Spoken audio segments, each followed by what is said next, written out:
Welcome to the Simple Harmonic Motion Mass on a Spring Lab. In exercise 1 of this experiment, we'll be setting up the apparatus and calibrating our force sensor. Hang the force sensor from a stand and attach it to the analog port on your data acquisition interface.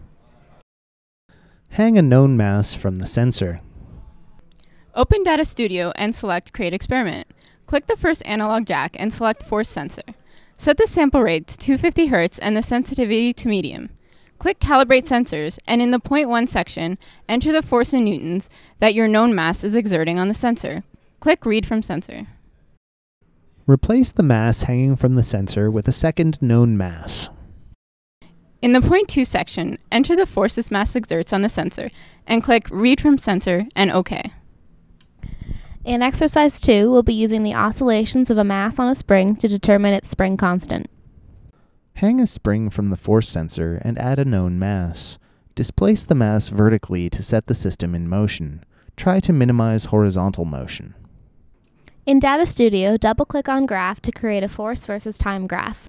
Set the system in motion, press Start, and capture about 20 oscillations. If your graph looks like this, it probably means your mass is oscillating horizontally. Although it's not critical to correct in this case, it will be critical for future labs, so it's a good idea to get in the habit of collecting cleaner data. In exercise 3, we'll be measuring the spring constant directly using Hooke's law with a force sensor and a motion sensor. Attach a force sensor to the bottom bar. Connect the spring to it and to the top bar. Attach the motion sensor to the top bar so that it faces downward, making sure that there is nothing between it and the table. Connect the motion sensor to digital channels 1 and 2, making sure yellow is in 1. In Data Studio, click Digital Channel 1 and select Motion Sensor. Double-click Digits, select Position, and press Start. You should hear a clicking sound. Move your hand back and forth in front of the sensor to ensure that it's working. In Data Studio, create a force versus position graph and press Start.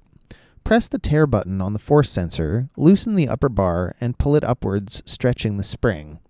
This should result in a linear graph with slope k.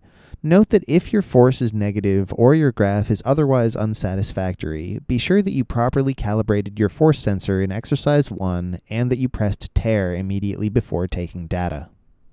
In exercise 4, we'll be repeating the dynamic and static Hooke's law exercises for 2 springs in series.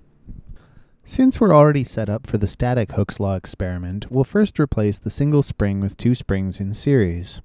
Repeat the experiment as before. Next, we'll repeat the dynamic case with 2 springs. Why did the chicken cross the Mobius strip? To get to the same side.